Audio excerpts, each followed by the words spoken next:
There's a quiet pain that no one talks about. Whether it's feeling like you're giving more than you're receiving, feeling misunderstood, or wanting connection and seeing others are too busy. So, in other words, in other kinds of relationships, like love relationships, people talk about this code like it's a secret cheat sheet for closeness. You know, the love language. What love language are you? What love language are they? But maybe the real work isn't learning how to love others, but learning how to honor what we need too. Today we talk about love languages and friendship. Here we go. Before, and another thing I want to add, I'm thinking $11 a month, and every month you receive something just for you, handmade, in the mail from a friend. It'll be your own private gallery print show of my photography work from my book. A friendly package from me and Matt. If you're interested, please go to ourfriendlyworldpodcast.com and send me an email. Anyway, thank you. Here we go. Sounds nice.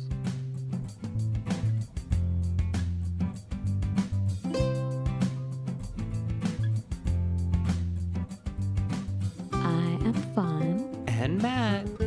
We're an interracial couple with 2 kids wanting to do something that highlights the power of friendship and what it means to be in the company of true friends. We're going to move our society away and out of the loneliness epidemic and into a friendlier, happier world. Welcome to Our Friendly World. Better, stronger, together.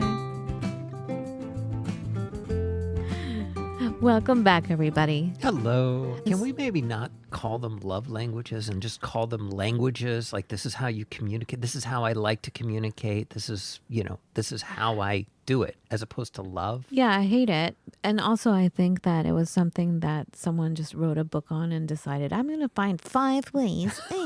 And you're going to buy my book and you're going to figure out what is going wrong in your relationship. I'm not a fan. I feel like it's one of those things like, they did all those surveys and you're this introvert, extrovert. Myers-Briggs. Yeah, Briggs, whatever that is, thank goodness, realized it was totally made up. Well, they but people debunked still it, yes. use it. People still go by it like it's total science and it's either this or not. And I feel like the love languages is the same, but we're going to talk about it anyway because, we can use the 5 things that they talk about. Right. Just to get a better understanding on how we can relate to others, how we do relate to others, but more importantly, how we feel and how others feel around us and becoming aware of that. And I think once that happens, that opens more doors for good friendships. So here we go. How do we start talking about this? We were watching. Oh, yeah, that's right. Love is Blind. Oh, I was going to say garbage TV, but okay. Yeah, we were watching, specifically it was Love is Blind Sweden. And this one guy was asking this other guy, well, what's her love language? Do you know her love language? Do you even know what that is? He's like, no. What is But everybody else seemed to know what it was. Right. And then, so we started to go around and we asked each other in our house, like, hey, what's your love language? And it was perfect for every personality. Right. So like my love language is food. Let me make you something to eat. Are you hungry? There's a special occasion. Let me bake a special cake for that. I'm not even joking. One of our kids was like, I don't have one because she's so walls up all the time. Right. And the other one was like, well, hugs and what was it? Receiving gifts or Receiving gifts. And and that's what they do. Lots of hugs, lots of giving gifts constantly. It's really quite touching. When you recognize and understand it, which is why we're here, which is what we're talking about. Right, because we spoke first amongst ourselves, you and I, Matt. Right. And you mentioned your love language, and then I got confused. I was like, wait a minute, that's your love language. That's how I express affection. Yeah, but then I got confused because I was thinking, if you're wanting to relate to someone else and that's your love language, they may not want that love language. So if your love language is giving gifts and you're like, well, everybody loves getting gifts. I'm like, no, not everyone does actually, because some people think of it as like, I got to now stay even with you. And how much did that gift cost. Now I owe you this much money. And you're like, well, I disagree. And I know why you disagree with that, because when you give a gift, you should give freely and not ever think about how that gift will be used. It's not yours. The instant Right? you give it, it is no longer you should free yourself from attachment. Yeah, you taught me that, because coming from my culture, which is a very gift giving culture, but I feel like from my perspective, it's also a very keeping tabs culture. So I had to let that go, and it was quite liberating every time he told me that, Matt. Thank you. But my rebuttal to that was, yeah, but not everyone is that way. So when they do receive gifts, it could be burdensome to them. Right, but the key, I think, on that particular one is thoughtful. And thoughtful does not equate to a cash amount. You know, do you remember a gift you gave was a signed Eddie Van Halen poster? They asked for it. Well, okay, but still, that was not an expensive gift for us because Eddie Van Halen was next door. Right. But again, a gift doesn't have to be, although we start to get into acts of service there, but it's not about the cost of the gift in that particular one. It's not about buying someone a very expensive coat. It's about seeing them and having an understanding that they would really appreciate this, whatever it is. And, you know. Well, actually, Matt, can you go through the 5? I always forget what all the 5 are. So we've got words of affirmation, which is, you got this, I enjoy hanging out with you, etc. Can we actually, since you're going through them, can we just quickly talk about them? Yes. Because, yeah, okay, so I think of words of affirmation, and honestly, all of them I jive with. I want all of them, right? To some extent, but it's yes. about which one are you, and I think I'm a little bit of all of them. Well, but that's just it. Which one resonates the most? Nobody is going to say, I don't like hearing you're the man once in a while. Well, okay. I feel like every time you say one, I'll be like, actually, that's the one I resonate with most right now. Right. I guarantee I'll say that about every single one. Right. But about this one, I would say, yes, that's when I know someone could be a true, total soul friend. You know what I mean? Like it's a soul connection that is like quite mystical, spiritual. Because growing up, I would have thoughts in my head that I would never speak to anyone else about. Whether it's specific words that would never come up in normal conversation or a thought. My friend Jennifer voiced a thought to me that I had since I was a baby. And I'm serious, you guys. Those of you who know me know I have recollection from when I was in diapers. I remember everything. And there was this one thought that I had, and she voiced it out loud.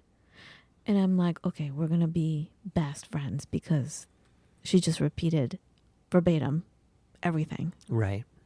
So those to me were words of affirmation. You know what I'm saying? Right. Not just you're pretty. Although sometimes I was like, I wish someone would tell me I'm pretty. And then all of a sudden the friend would say, you know what? You're really pretty. And even when you're crying, you're still pretty. You know what I mean? They would say something like that. I'm like, oh, my friend. Okay, sorry. No, you're all good. Number 2 is acts of service. And that is someone who goes like out of their way to support you, or the person who asks, is there anything I can do to help? I feel like Who's for me, actually willing to do something to help. Yeah. I want to say the people that have done that, I felt like was obligatory, and they weren't real friends. And there you go. They were doing it because maybe it's the right thing to do, but they didn't have their heart in it. So for me, no. Right. Because it doesn't necessarily mean that they have love for you. It's maybe done out of obligation, or it's just the right thing to do. Yep. Well, again, it's about people who go out of their way. I mean, everyone would have to go out of their way. But I remember, there's out of your way, and then there's out of your way. Well, when I came back from the hospital from that messed up situation, right, I wasn't allowed to get out of the bed. We were just out of the hospital. The neighbor came over because she made food for us. That's really nice. I want to say she went out of her way because she had 2 small kids herself. She went out of her way to bring over food that she made, right? Now, everyone knows I'm a total neat freak. Like, you have to take off your shoes. And even though I wasn't allowed to move or pick up anything heavy, I still made sure that I mopped and everything was sanitized because we have another one crawling around. Everything was meticulous. Therefore, I could say, okay, I'll stay in bed now because the doctor said. Right. She comes in with her muddy boots, not necessarily muddy, but like with her boots dirty. And she just walks all over the house. And I'm like, and I could see her from the bedroom. And I asked her like, oh, thank you so much for coming over. Are your shoes on? And I saw her. She didn't know that I could see her. She rolled her eyes like, ugh, come on. And I'm like, this was not an act of service. That was from... Heartfelt. Yeah. These things must be heartfelt. Well, I'm just Caveat. saying. Addendum. All right. I just remember that, so I'm Right. not a fan of that. Right. And number 3 is receiving gifts.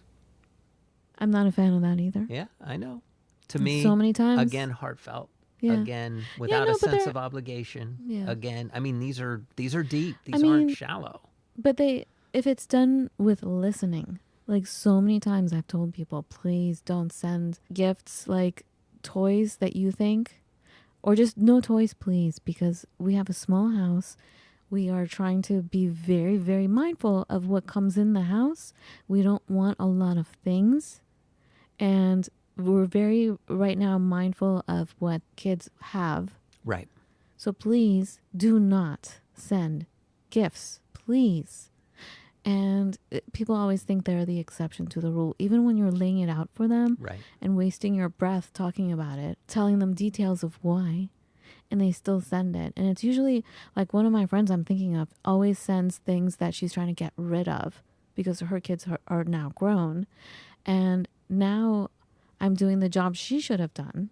I'm going to the Goodwill, trying to donate there, everything she gave to me, and they don't take it. So now I have to figure out, okay, where else can I take this? Mm-hmm. And in most cases, it ends up in the landfill.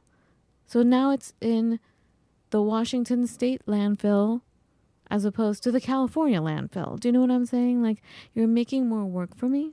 Right. So I don't know. Gifts, again, like, it's Heartfelt and I think small. but it's heartfelt from her that she sent it. Yes. You know? But you have to understand there's 2 sides to every story. There's 2 people involved in this. So, just because I think that it's really cool to, I don't know, have a samurai sword doesn't mean I would send one to somebody as a gift. They'd have to really appreciate it. It'd have to be something that they were super into, et cetera, et cetera, et cetera. You really have to know someone, and even if you've known someone for years and years and decades, in my case Right. with my friend, you're Right. still not listening. Right. And so none of these work. And again, It works it's to one of those distance moving you. target things. So, what I'm hearing is stuff is no good for you. Like people giving stuff. Not always. I mean, I remember... I'm sorry. Matt just rolled his eyes. Exasperating. Well, I'm just saying it depends. So it's not a concrete thing. This is why I don't agree with the whole It's a moving love target, language thing. and Yeah. there's different elements to it. The right gift at the right time is an awesome thing. Most of the time, it's not going to work for me. I'm impossible to buy gifts for. So there you go. Anyways, number 4, quality time. Come on, you can't Love it. take exception to this one. I don't. I'm sorry, guys. I'm in a funk lately. Like, seriously, like, I've just been so sad and jittery. And yeah, I'm sorry. I know I sound really negative right now. Everybody loves the quality time. Come on. Some people a lot more than others, and paying attention and creating the space to make that happen is an awesome thing because it definitely shows how much you appreciate the relationship. As a matter of fact, I just went out for coffee with someone who I appreciate this morning, and creating that space and calling him and saying, hey, do you want to go out, was very much appreciated because he very much focuses and pays attention too. Anyways, and then last but not least, physical touch. Physical touch is important, and that includes hugs, handshakes, high fives, fist bumps. What do you do with the people? We know some of them that refuse to be touched, who have a problem with it. Okay. That's not their language. And here we go. I would not say that physical touch is a priority for me in a friend-to-friend relationship. It isn't. period. But I remember as we were leaving Colorado forever, I went out for coffee with my friend Sharon. And at the end of our having coffee together, and she knew I was moving and we may not see each other for a long time or ever, she was like, okay, I'm going to give you a hug now. And that was it. There was no argument. There was no exception. There was no nothing. So it was done. I think it might have been the only time in our entire friendship that we ever actually touched. But there it was. But it was very meaningful. And you see, I remember it to this day. This was years ago. So it's about being meaningful and I impactful. understand, but when something is your love language and that's how you express your devotion to someone, platonic or otherwise, even knowing someone for so long, you still don't know where they're at because, like you said, it's a moving situation. It's a moving situation. It changes. It's a constant change. So when they react negatively in that instant, it's really hard to come back from. You know what I'm saying? Like you go to hug someone and all of a sudden they're like, no, thank you. Like they get all stiff and like, it's really hard. Yes, to, that is true. It's very jarring as a loving person. That's like, and this is probably the hardest one. Yes. And that's one of the reasons why it's so hard to have friendships is because now everyone is so triggered by everything and you don't know what thing they're triggered by. Right. You don't know what they're going through. Even when you've known them for so long, you don't know what they're going through because we're all so wrapped up in our own stuff and the worldly stuff that it's hard to be very present and understand what's in front of us. That's why I don't like the cheat sheet that will solve everything. There are no secrets. There are no cheat sheets, but it's important to understand these are different things you can do. And maybe that's the takeaway. These are different things you can do to show appreciation. And some people value them more than others, and some people may not value some of them at all. Maybe it's not something you do, but it's something that you notice in the other person. Like, oh, look at that. She's always gifting and hugging. She's trying to show me that she cares for me. So maybe it's just about noticing. It's not about you have to do these things. Yes. To show that you're a friend. But it's noticing, oh, this person is doing this. This means something. Right. So I should be grateful for that and maybe acknowledge it. Not maybe. I think we should acknowledge it. Absolutely. Like, oh, look at that. I think the real love language is hearing what's not said, seeing what's not said. So everything in the tiny nano gesture, the tiny nano thought that is lingering in the air, the nano look. I think all the signs are usually there. Usually? Right. Right. And I would say there are nuances. Are you a words of affirmation? Are you an acts of service? Are you receiving gifts? Are you a quality time? Are you a physical touch? No. You're a conglomeration. You're a shuffling of all of these things. And I think that paying attention to all aspects, these 5 different aspects, focusing on, making sure that your entire relationship isn't based on just one of them is probably a good thing. It adds nuance, it adds dimension, and it adds color, and that's good. We need more color in our lives. Okay. Be well. Come on. For that's real, it. you're done? That's all what right. I got. Okay, everyone. We'll talk to you in a few days. Be well. Bye.